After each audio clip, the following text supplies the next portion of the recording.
Dear UGC NET और competitive examination aspirants, उच्च शिक्षा प्रणाली शासन, राजनीति एवं प्रशासन है हायर एजुकेशन सिस्टम।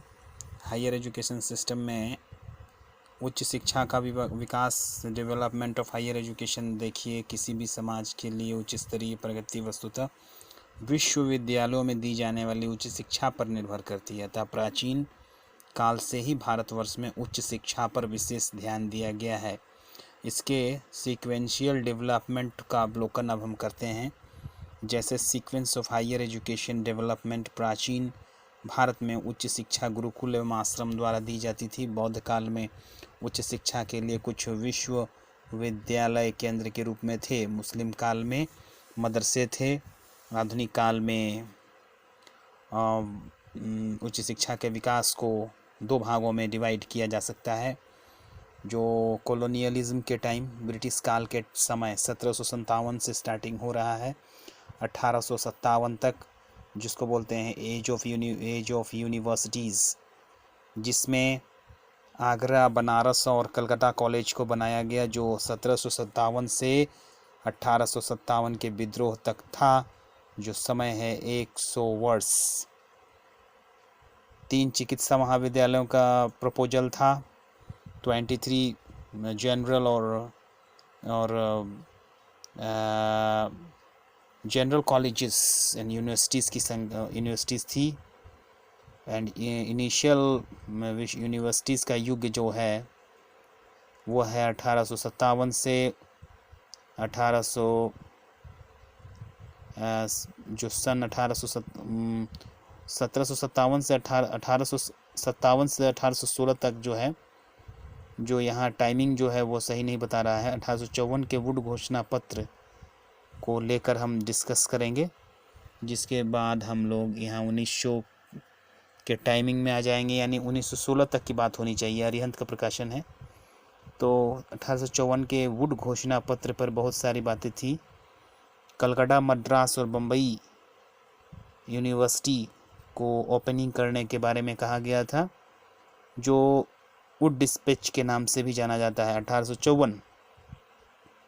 इसके बाद 1857 का टाइम आया, जो विद्रोह का टाइम था, भारत का प्रथम विद्रोह। यहाँ जो विश्वविद्यालय खोलने की बात कही वो बेस्ड ऑन लंदन यूनिवर्सिटीज़ के रूप में खोलने की बात कही गई। तो वुड के बाद कौन सा आ गया आयोग, यानी हंटर शिक्षा आयोग। शिक्षा के इम्प्रूवमेंट के लिए बहुत सारे बातों पर यूरोपीय विश्वविद्यालयों से शिक्षा प्राप्त व्यक्तियों को प्राध्यापक बनाने पर कहा गया, जो यूरोपियंस थे। निःशुल्क छात्रों की संख्या सुनिश्चित करना प्रमुख सुझाव थे, जिसमें इन्हीं के आधार पर 1882 में पंजाब और 1887 में इलाहाबाद यूनिवर्सिटी की स्थापना की गई। सन 1902 में भारतीय शिक्षा आयोग का गठन किया गया। इससे शिक्षण कार्य करने वाले विश्वविद्यालय खोलने की सिफारिश की गई, जिसमें विश्वविद्यालयों की सीमा क्षेत्र निर्धारित की जाए, विश्वविद्यालयों से संबंध करने के नियम कठोर बनाए जाएं। एफिलिएशन, बीए का पाठ्यक्रम 3 वर्ष करने जैसी महत्वपूर्ण सुझाव प्रेजेंट किए गए। 1902 में बैचलर का पाठ्यक्रम 3 वर्ष किया गया था।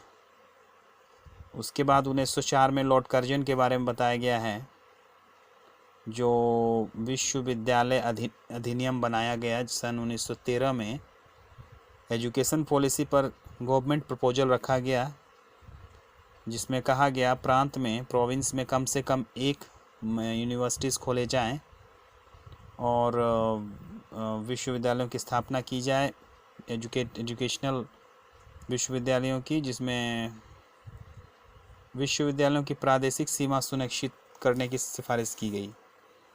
जो एरिया 1917 में कलकत्ता विश्वविद्यालय आयोग गठित किया गया, जिसके द्वारा विश्वविद्यालय में प्रोफेसर, रीडर व लेक्चरर नियुक्त करने के, इंटर के पश्चात प्रवेश देने, बीए का पाठ्यक्रम 3 साल करने, व्यावसायिक पाठ्यक्रम, वोकेशनल कोर्सेज, ऑनर्स जैसी व्यवस्था की गई। 1929 में हर्टाग समिति एक एकात्मक विश्वविद्यालय की स्थापना करने, शिक्षा स्तर को उच्च स्तर बनाने और प्रवेश में क्राइटेरिया को स्ट्रॉन्ग करने पर बल दिया। 1944 में सार्जेंट योजना में इंटरमीडिएट कक्षाओं को तोड़कर विश्वविद्यालय से जोड़ने, विश्वविद्यालय अनुदान आयोग की स्थापना करने की सिफारिश की गई। यूनिवर्सिटी ग्रांट्स कमीशन तो इंटरमीडिएट को तोड़कर विश्वविद्यालय से जोड़ने के। तो स्वतंत्रता के पश्चात का काल, पीरियड ऑफ इंडिपेंडेंस, हम अगले वीडियो में पढ़ेंगे। हमने ब्रिटिश काल को अध्ययन किया जिसमें उच्च शिक्षा के विकास और विकास का क्रम, जिसमें ब्रिटिश पीरियड का विशेष महत्व रहा है। इसके बाद हम अपने भारत के आज़ादी के पश्चात हुए बदलाव को देखेंगे। अगले वीडियो में यह सब होगा। तब तक के लिए धन्यवाद। Thank you.